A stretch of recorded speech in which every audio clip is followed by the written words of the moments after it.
Let's take a look at that car. Well, you can see the bonnet is crumpled, the windscreen is smashed. Is there any other damage? The Welsh flag is skew whiffed on top of the car. The wing mirrors are missing. Remarkably, the rear tail is still there. That is remarkable. Let's take a look down this side. Yeah, look at that. There's the damage on the left side. It's rolled left over right, I think. And yeah, I suspect the impact's been on the left side of the car, although it's quite a heavy impact right side here as well. That doesn't look too bad to me. That really doesn't look too bad. Elfyn Evans and Scott Martin may have got away with that. What we'll do is we'll follow them down the road and see whether or not they've got any real concern. Well, here we go on the road section. We are 3 k's from the stop line. You can see we won't look too closely under the bonnet there, but there are issues there. Look, there's some either oil or some water causing issues there. They have plenty of time. Here's the thing: they have absolutely bucket loads of time to sort out whatever they may need to sort out here. Let's have a little look around. There's the impact. I think it's rolled on its left side. Looks to me as if this is the initial side of impact. It's damaged the windscreen, it's damaged the bonnet. It's then come round and rolled right back onto its wheels. As you can see, the right side, apart from the right A-frame, the front, the pillar at the front is not too badly damaged. And remarkably, the rear wing is completely intact. So here we go. As we know, Elfyn Evans is a supreme mechanic. He probably knows this car better than he would really want to know it, to be totally honest with you. But he's capable of doing anything. They work very, very well together, these two. On the phone to Rui, the engineer. He'll be giving them instructions. Scott taking pictures, sending those pictures back to the engineer to show potentially what the issues might be. Here, let's wait and see. Here we go. Let's listen in. Fluid all over here, because I think that's come from there. Okay. I'll get him on the phone and tell him that. Power steering fluid is what we think that is over the engine. Here's the thing: because there's no service, they will have gone out with extra fluids this morning. They will have somewhere in the car, I'm pretty certain, some extra oil, some extra fluids in the car to really deal with these kind of situations. Don't put it on speaker. Okay, that's Elfyn. Yeah, fair point, Elfyn. I get that. Don't put it on speaker to Scotty. Yeah, we will try and be as subtle, if you like. I know it's difficult for me at times to be subtle and discreet, but we will try and be as subtle and discreet as we can here, watching Elfyn Evans and Scott Martin. That's the extra fluids I'm talking about. So that there on the ground on the left-hand side, that is the power steering fluid that they were talking about. Normally they might not carry those. They might not carry those on board, but no service today, so they will be carrying those. That's only like an inch.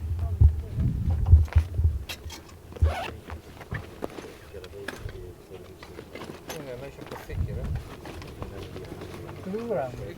Just putting the oil in the engine. You see there's a bit of power steering fluid around. Let's have a look at the wheels and see if there's damage on those wheels at all. No, front left wheel looks okay. Let's take a look at the front right wheel.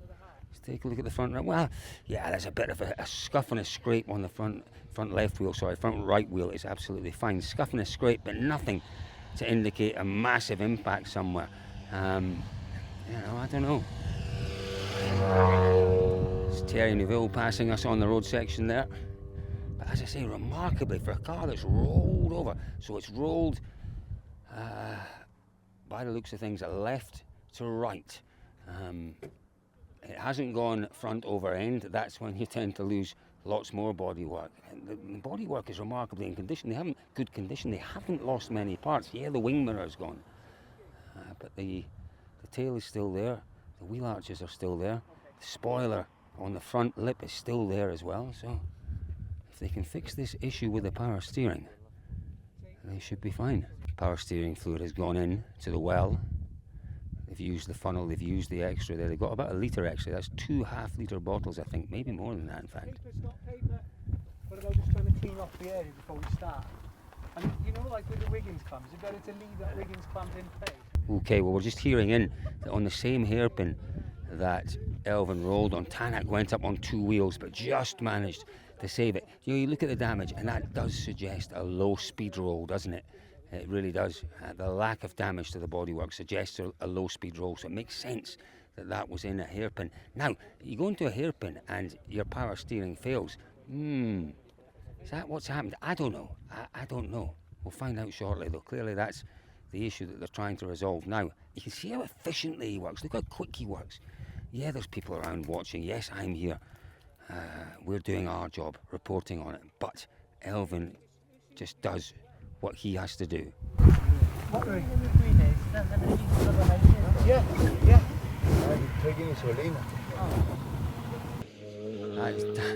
That's Danny Saw, though, with his battered-looking car. There'll be a lot of battered-looking cars by the time they get back to service this evening. Just to remind you, it's around about 140 k's to the next stage, which is that petrol station, super special station. That's a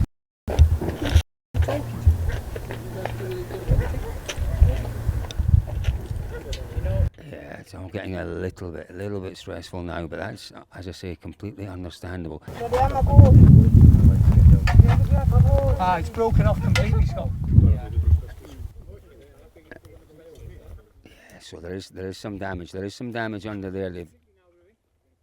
They've resolved the issue with the power steering. They're now looking at the I think it's the air. It's the air into the cooling system, then into the turbo, and he's taken that off completely because he said it's broken. So that part is broken. Let's just hear. Just let me go and see if I can hear. What are we fitting there? Yeah, that's off. Yeah, that's off, Louis. What's next? The entry of where the black rubber hose is in front of the intercooler. Filter cover. Air filter cover. Yes. Okay, but the pipe is split and there's a little bit of there. So shall I take the rubber bum off at the front and clean it out first? Yes. Oh, careful! Hold on, don't touch it. Don't touch! Don't!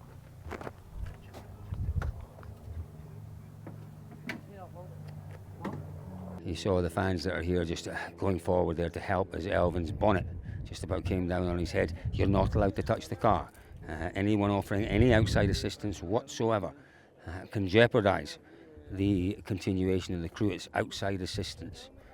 Only in safety situations are you allowed to take any outside assistance. So, for example, if they get onto the motorway and the car stops on the motorway, that's a dangerous situation. If people wanted to help push the car off the motorway, that would be fine, because that's removing the car from a dangerous situation. Situations like this, you touch the car, you help them out, you think you're doing them a favour, in fact you're not. So there are only very, very well-defined situations where outside assistance is accepted. Yeah, that's a little precarious, but it is definitely holding that strut. As you can see, the bonnet is badly creased, badly dented after the roll.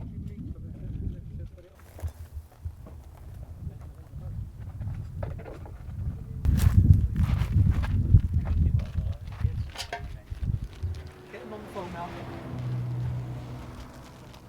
What's coming out here? That's a new. That's an air filter. Okay. So here we go. A bit of improvisation here. They're going to take those pipes off, and they're using the inside membrane from the air filter. They'll use cable ties to cable tie that over the air intake section there, just to filter that air as it comes through without the whole system and the filters that are inbuilt into that system. We're very aware of the fact that we don't film under the bonnet, so we'd like to show you exactly what's going on, but we can't. I'll try my best with my limited technical knowledge to explain what's going on. That's one of the membranes for the air filter. So the spares that they carry, no service, they will carry one, maybe even two spare air filters. So they've got a Jubilee clip there, and they're attaching that air filter to the air intake, having taken off all of the ducting, and that will then stop too much gunk getting into the system, too much dust getting into the system. Pipes on the front, Louis, that I've taken off. Can we leave them off?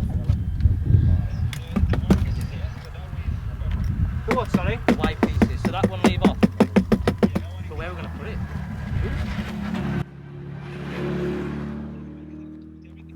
I'd put that back on. Yes. It'll keep there.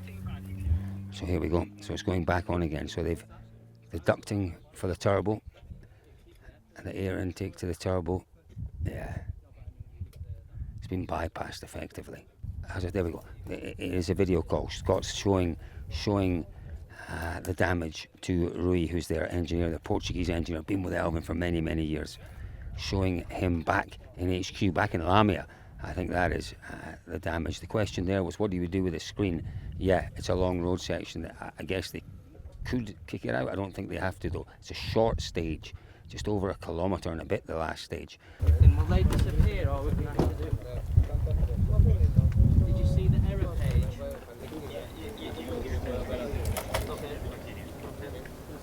So Elfyn's got the Allen keys out now, just attaching that ducting back in again as best he can.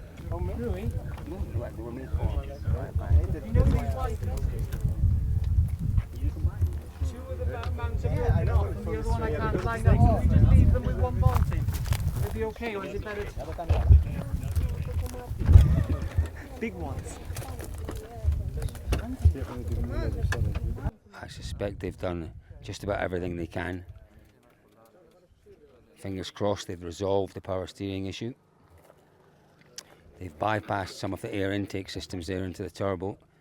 They've put in a makeshift filter over the main air intake there at the front of the car. That was clearly damaged, but they're just tying up as much as they can of the trim, the bodywork, so that hopefully when the bonnet comes down they can secure that as well. You see Scott using the cable ties there. Look at that, it's completely come off on the right side of the car, left side as we look. The bracket holding the bonnet there has come off entirely, so this is going to be interesting to see whether they can get this to stay on. It's really just held on by the right side bracket as we look at it, left side of the car. Really, really impressive how Elfyn works. You know, they are a team. Elfyn clearly is the one that's in control here. He's the one that's got the greater knowledge. There we are, so it's the bonnet pin there. They're trying to line it up so that hopefully they've got, there we are, lining up the right hand bonnet pin. Let's have a look on Scotty's side. Let's go around and see if Scotty's bonnet pin's in place. Really difficult to force them back into an alignment, just so that you can secure those bonnet pins for, as I say, this long road section to the final stage, and then an even longer road section back to Lamia after that final stage. So it's now a matter of utilising rally driver's best friend, the cable tie. You can fix so many things with cable ties. So here we go, let's see what they do with this one. Yeah, is that long enough? Does he have to put another one on there? Such an enormous effort, this, physically an enormous effort. Under pressure, mentally, an enormous strain. It's incredible stuff. So the saving grace is this last stage. You know what, doesn't matter now. They can drive around it at road pace. It is only 1 kilometre. So in terms of the stresses on the car, the stresses on the suspension, the steering, you know, the elements that they've had to obviously repair, the stresses are thankfully minimised by the fact it is a short little tarmac. That's the other thing that's going to work in their favour. A tarmac little super special stage. No need, he's saying. Huh? He's saying no need. Or is it better? Will it be too cold? Huh? Yes. Got Elfyn, you know, he never misses a thing, does he? He never ever misses a thing. Just using his gloves. Those are his gloves. The gloves that they keep for when they have to do repairs. Using those gloves, a little bit of tissue as well, to just get as much of the dust and the rubbish off that windscreen as he can. He never misses a thing. Into the car. Here we go. They're getting ready to go. Let's see whether or not we can grab. Well, he's cleaning the inside as well now.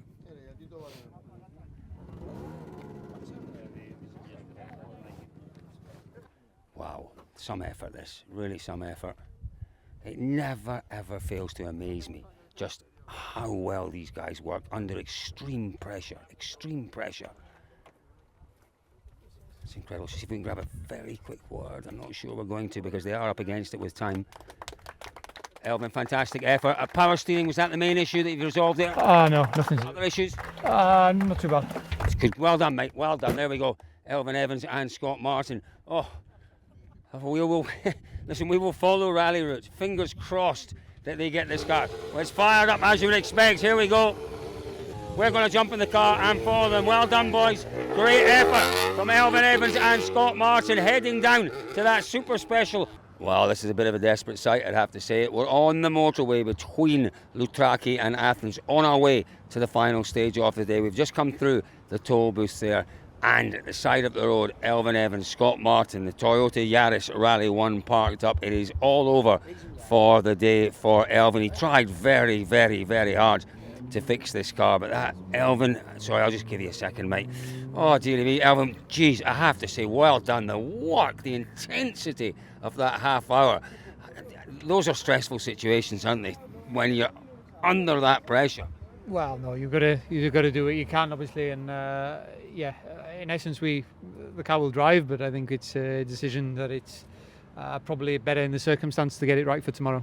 Just talk us through what happened, Elfyn, because it appears it was on the same corner that Oit had an issue. He just stayed on 4 wheels. Just talk us through what happened on that hairpin. Yeah, obviously it's very, very blind hairpin. You don't really see the apex at all, and it looks like it started lifting, and I wasn't expecting it would go much more, but it continued to lift, and there was nowhere really to counter steer to. It's a steep bank on the outside, so yeah. So you came through the stop line, obviously. We could see the damage. It didn't look visibly as we'd had it rolled, so we expected lots. Didn't look too bad. But when we saw you at the side of the road, there was lots going on. The first thing seemed to be the power steering. You resolved that issue quite quickly. No, there was no issue. It was only just a bit of, obviously with the car being upside down, you get some fluids leaking. So just topping up the power steering system. What was the other issue then? You took off some of the venting, the air ducts. What was that about? Inlet plenum for the turbo. So that was broken, being crushed. So it was just a case of making sure nothing goes in the system. You're around about, I think, 60 or so kilometres away from the Super Special. It's the team that have told you to pull over. They've done the calculations. There's no point in you just taking this car back for the 250 k's still to go, I guess, and risking any more damage. We haven't had the full conversation yet, but they've worked it out. I think there's no influence on the points anyway. It was decided to take the time to repair the car properly and get it out for tomorrow. See you out there tomorrow. Elfyn, again, desperately bad luck, but it was extremely impressive watching you working under pressure. We'll see you tomorrow.